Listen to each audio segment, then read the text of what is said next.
आंदोलन कर रहे किसानों के साथ सुप्रीम कोर्ट अदालत ने सरकार से कहा कृषि कानून का मुद्दा आप संभाल नहीं पाए, हमें लेना होगा action. Bharat Australia Sydney test draw, Ashwin Vihari ने 3.5 घंटे बैटिंग की, बनाया भारत का 40 साल में सबसे लंबी चौथी पारी खेलकर मैच बचाने का रिकॉर्ड। 295 दिन बाद आज से सरकारी अनुदान प्राप्त और निजी कॉलेजों में ऑफलाइन पढ़ाई शुरू। लॉकडाउन के बाद पहली बार कॉलेज कैंपस में देखने को मिली चहल पहल। लापता युवतियों के मामले में शिवराज सिंह चौहान गंभीर, लॉकडाउन में 8 माह से 7,000 युवतियां लापता, इनमें से 4,000 मिली, मुख्यमंत्री बोले नहीं जल्द खोजा जाए। और सीधी में महिला से गैंगरेप का मामला, गृह मंत्री बोले स्पेशल ट्रायल चलाकर दिलाएंगे सजा, महिला आयोग की अध्यक्ष बोली बदायूं की घटना से नहीं लिए सबक।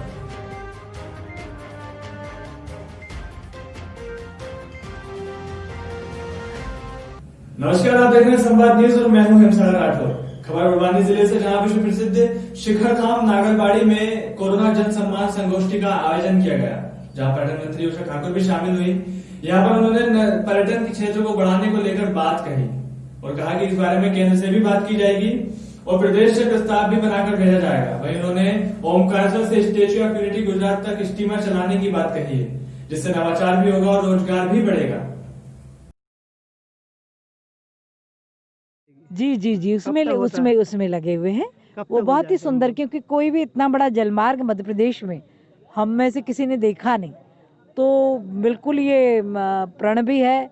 केंद्र में भी बात की है और प्रदेश से प्रस्ताव भी बना के भेजा है कि जल मार्ग, भगवान शंकराचार्य का पीठ यहाँ बन रहा है ओंकारेश्वर में, यहाँ से स्टेच्यू ऑफ यूनिटी तक, जहाँ सरदार पटेल की विराट प्रतिमा विराजमान है, वहाँ तक स्टीमर चलाया जाए, ऐसी योजना है। विधानसभा के बमोरी क्षेत्र में स्वच्छ भारत अभियान कार्यक्रम का आयोजन किया गया। कार्यक्रम में ग्रामीण विकास और पंचायत मंत्री महेंद्र सिंह सिसोदिया ने झाड़ू लगाकर स्वच्छता का संदेश दिया। साथ ही मंत्री ने इस दौरान कचरा वाहन भी चलाया। बता दें कि बमोरी ग्राम वासियों को एक वीडियो के माध्यम से डेमो दिखाया गया है। वीडियो में बताया कि हर कहीं फेंके हुए कचरे को पशु पक्षी खाते हैं और बीमार होते हैं, और एकत्रित हुए कचरे से बैक्टीरिया भी फैलता है, जिससे हमें भी बीमारी का सामना करना पड़ता है। वहीं से रोकने के लिए और स्वस्थ रहने के लिए गुना की विधानसभा बमोरी में स्वच्छ भारत अभियान के तहत ये कार्यक्रम किया गया था। कार्यक्रम में कैबिनेट मंत्री ने बताया कि हमको मिलकर स्वच्छता का ध्यान रखना है, बीमारी को और गंदगी को हमें मिलकर रोकना है।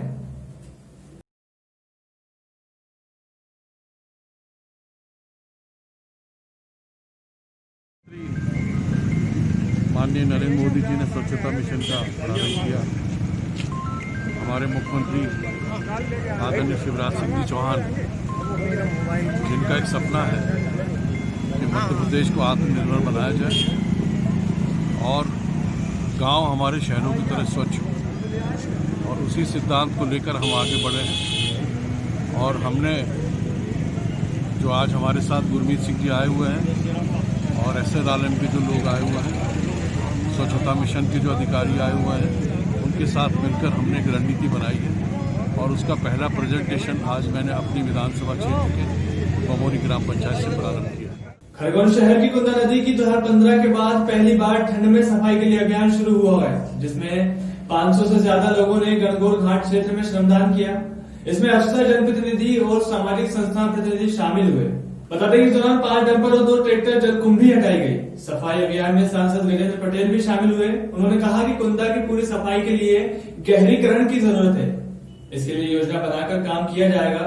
जब तक स्टाफ डैम के गेट नहीं खोले जाते हैं, गाद निकालने में मुश्किल आएगी। वहीं नगर पालिका की सफाई टीम भी अभियान में शामिल हुई। कुंदा में 6 साल से संगठन सक्रियता सफाई कर रहे हैं। बता दें कि पहली बार जनवरी में अभियान की शुरुआत हुई। दिसंबर में 2014 में कलेक्टर नीरज दुबे के नेतृत्व में कालिका मंदिर और गणेश मंदिर क्षेत्र में सफाई अभियान 3 दिन तक चला। दिसंबर 2015 में नपा ने डंपरों और JCB से 3 दिन तक गंदगी निकाली। दिसंबर में 2 सामाजिक संगठनों द्वारा सफाई की गई। वहीं 25 मई 2016 को आमजन के साथ सफाई अभियान शुरू किया गया।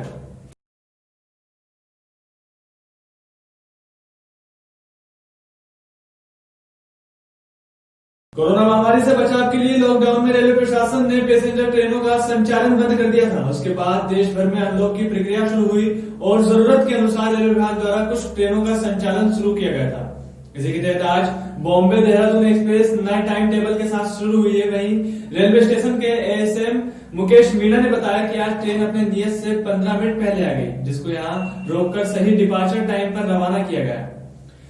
बता दें कि मंगलवार से बिलासपुर भगत की कोठी का संचालन शुरू होने जा रहा है, लेकिन अभी तक इसका टाइम टेबल नहीं आया है। इस बारे में स्टेशन मास्टर से पूछताछ की तो उन्होंने अनिभिज्ञता जाहिर करते हुए बताया कि ट्रेन तो चल रही है, लेकिन अभी तक टाइम टेबल नहीं आया है।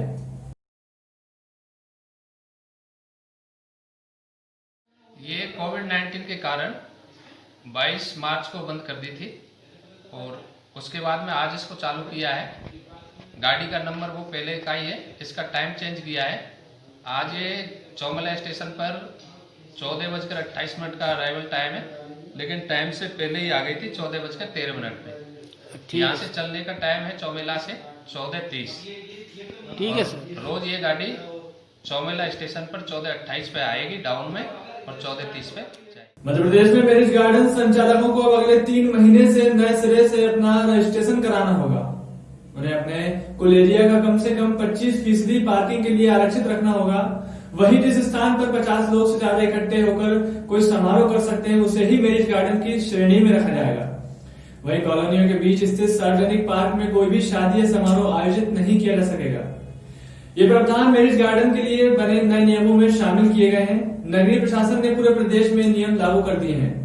बता दें कि अभी तक विभाग ने इसके लिए अलग से कोई नियम नहीं बनाए थे। वहीं उज्जैन नगर निगम ने अपने स्तर पर इसके नियम बना रखे थे। मैरिज गार्डनों के नए नियम को देखकर मामला हाईकोर्ट में भी गया था। बता दें कि हाईकोर्ट के निर्देश के बाद नगरीय प्रशासन ने उज्जैन के ही नियम प्रदेश में लागू कर रखे थे। अब इसमें सुधार कर उन्हें लागू किया गया है। जिन मैरिज गार्डनों ने अगले 3 महीने में रजिस्ट्रेशन नहीं कराया तो निकाय उन्हें अवैध घोषित कर हटा देगा और साथ ही अदालती कार्रवाई भी की जाएगी।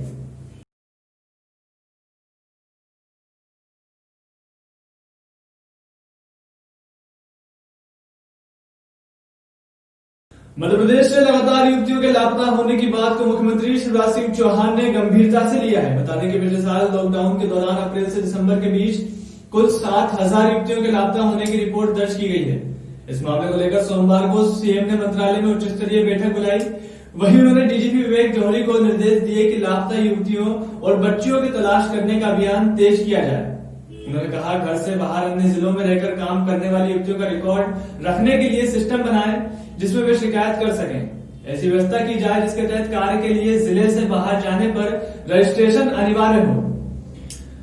उन्होंने कहा, गायब बच्चों में बेटों की तुलना में बेटियों की संख्या दोगुनी होने से स्पष्ट संकेत है कि उनका लापता होना सामान्य नहीं है। बता दें कि लापता 7,000 युवतियों में से पुलिस ने करीब 4,000 को तलाश लिया है, जबकि 3,000 का सुराग नहीं मिला है। मुख्यमंत्री ने कहा कि बेटियों गायब होने के मामले में गंभीर कार्रवाई की आवश्यकता है। उन्होंने कहा कि लापता बालिकाओं की संख्या भी छोटी नहीं है। इतनी बड़ी संख्या में ये होना चिंता का विषय है।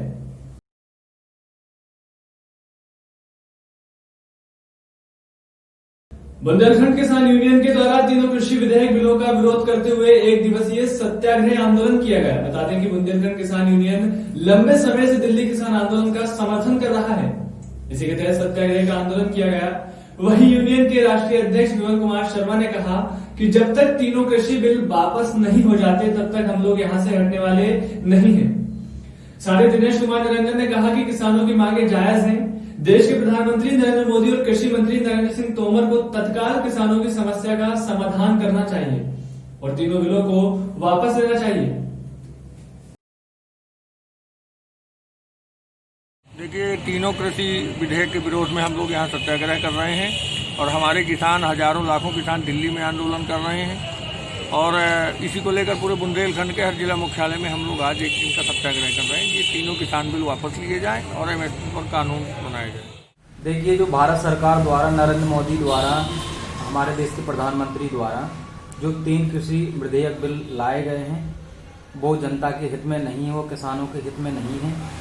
तो इन्हीं का विरोध करते हुए, इन्हीं तीनों कृषि विधेयक बिलों का विरोध करते हुए और दिल्ली आंदोलन का समर्थन करते हुए आज बुंदेलखंड के संपूर्ण जिला मुख्यालयों पर यह कार्यक्रम आयोजित किया गया। 1 दिवसीय था और लगभग 3 दिसंबर से हम लोग दिल्ली पलवल बॉर्डर पर जमे हुए हैं और हमारे राष्ट्रीय अध्यक्ष विमल कुमार शर्मा एवं हमारे पूरे बुंदेलखंड के किसानों की एवं पूरे भारत के किसानों की केवल एक ही मांग है कि जो नरेंद्र मोदी द्वारा 3 कृषि विधेयक बिल लाए गए हैं उनको वापस करें, और जब तक ये वापस नहीं करेंगे तब तक ये आंदोलन चलता रहेगा। ये आंदोलन खत्म होने वाला नहीं है। बर्ड फ्लू का कहर देश में लगातार बढ़ता जा रहा है। बता दें कि प्रदेश में 4 दिन में 41 पक्षियों की मौत हो चुकी है, लेकिन अब तक बर्ड फ्लू होने की कोई जानकारी नहीं मिल पाई है और पक्षियों की मौत का सिलसिला लगातार जारी है। वहीं इसी मामले में रतलाम जिले से भी 5 पक्षियों की मौत होने का मामला सामने आया है, लेकिन ये पुष्टि नहीं हो सकी है कि ये बर्ड फ्लू है या कुछ और। दरअसल मलवासा में भी एक प्रवासी पक्षी ने भी दम तोड़ दिया। ये चिंता की बात है, मलवासा में जिस पक्षी की मौत हुई है वो प्रवासी पक्षी है और इधर जिले के पोल्ट्री फार्म संचालकों को समझाइश दे दी गई है कि किसी भी बाहरी व्यक्ति के पोल्ट्री फार्म में प्रवेश पर रोक लगाने के आदेश दिए हैं। जिले के 15 पोल्ट्री फार्म से मुर्गियों के सैंपल भेजे जाएंगे। वहीं इस पूरे मामले पर अधिकारी इनकार कर रहे हैं। उनका कहना है कि अब तक ये तय नहीं हो सका है कि हमारे जिले में बर्ड फ्लू है या नहीं, क्योंकि अब तक कोई भी सैंपल पॉजिटिव नहीं मिला है या यूं कहें कि रिपोर्ट नहीं मिली है। जीरापुर जनपद पंचायत के अंतर्गत आने वाले ग्राम ब्राह्मण गांव में भी मृत कौवे की जनसंख्या बढ़ती जा रही है। इससे ग्रामीणों में हड़कंप मचा हुआ है। बता दें कि मृत कौवे को खाकर एक जानवर की मौत हो गई है। वह इसके लिए पशुपालन विभाग ने निर्देश दिए हैं कि अब जहां मृत पक्षी मिले उन्हें तत्काल वहीं दफना दिया जाए। शिक्षा, शिक्षालय और शिक्षक को केंद्र सरकार की नई शिक्षा नीति में ढालने की कवायद तेज हो गई है। बता दें कि राजगढ़ जिले के करीब 70 सरस्वती शिशु मंदिरों के प्रधानाचार्य की 2 दिवसीय बैठक आयोजित की गई। बता दें कि सभी स्कूल माचलपुर विद्या भारती व ग्रामीण लोक शिक्षण समिति जिला राजगढ़ द्वारा संचालित किए जा रहे हैं। वहीं 2 दिवसीय बैठक के प्रथम दिन उद्घाटन सत्र में स्थानीय विद्यालय सरस्वती शिशु मंदिर झरनिया द्वारा अभिभावक सम्मेलन का आयोजन रखा गया। साथ ही बैठक में राजगढ़ विभाग प्रमुख नारायण चौहान ने कहा कि शिक्षा, शिक्षालय और शिक्षक को नई शिक्षा नीति में आना पड़ेगा। चौमहला में पुलिस की ओर से ट्रैफिक नियमों की पालना में थाने के सामने बिना हेलमेट वाहन चालकों पर चालानी कार्रवाई की गई। इसके साथ ही यातायात एक्ट में कार्रवाई कर कुल 26 चालान बनाकर जुर्माना वसूला गया। वहीं थानाधिकारी संजय मीणा ने बताया कि आए दिन हो रहे एक्सीडेंट और शराब पीकर ड्राइव कर रहे वाहन चालकों पर चालानी कार्रवाई की जा रही है। इससे पहले कई बार वाहन चालकों को समझाइश भी दी जा चुकी है। उन्होंने बताया कि यातायात नियमों का पालन नहीं करने वाले 26 लोगों के चालान बनाए गए हैं। साथ ही थाना प्रभारी ने वाहन चालकों से अपील की कि वे 2 पहिया वाहन पर हेलमेट पहनकर चलें, साथ ही आवश्यक दस्तावेज को साथ रखें। ट्रैफिक नियमों की पालना के लिए लोगों को समझाइश और कार्रवाई की जा रही है। बिना हेलमेट, इसमें मोस्टली बिना हेलमेट वालों को फोकस करके उन पर कार्रवाई कर रहे हैं ताकि रोड एक्सीडेंट, लोगों में ट्रैफिक अवेयरनेस फैले। अब खबर छत्तीसगढ़ से, जहां कोरिया के सोनहत में ग्रामीण आज भी मूलभूत सुविधाओं से वंचित हैं। जहां पर सोलर लाइट सिस्टम लगे होने के बाद भी ग्रामीण अपना जीवन अंधेरे में बसर कर रहे हैं। इसकी शिकायत ग्रामीणों ने सरपंच को पत्र देकर और सौर ऊर्जा सिस्टम ठीक कराने की मांग की है। वहीं सरपंच ने सिस्टम को सुधरवाने के लिए 15 दिन का समय मांगा था। 15 दिन बीत जाने के बाद भी कोई सुध नहीं ली गई। तब इसकी शिकायत प्रशासनिक अधिकारियों से की, पर कोई सुनवाई नहीं हुई है। बता दें ग्रामीण आज भी अंधेरे में रहने को मजबूर हैं।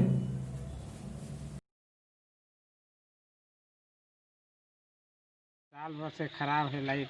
कलेक्टर ऑफिस में दिए थे, क्रीड़ा ऑफिस में, लेकिन सुधारने के लिए आते हैं, लेकिन बनाने के बाद 1-2 दिन बस 5-10 मिनट शाम को जलता है, इसके बाद फिर वही हाल हो जाता है। पूरा खराब भी लाइट है और आवेदन भी दे रहे हैं कलेक्टर ऑफिस में और क्रीड़ा ऑफिस में। कोई सुधार करे रही ना, लेकिन कोई मतलब कोई नहीं, यानी कि लाइटें नहीं जले, पुराना बैटरी में लगा देते हैं।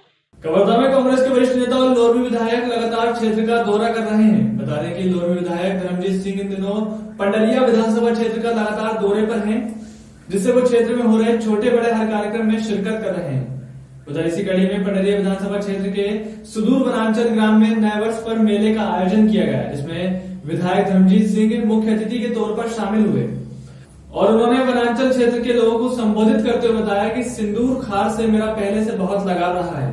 जब मैं पंडरिया से विधायक था तब यहाँ हमेशा आता रहता था और आप सबसे मुलाकात होती रहती थी।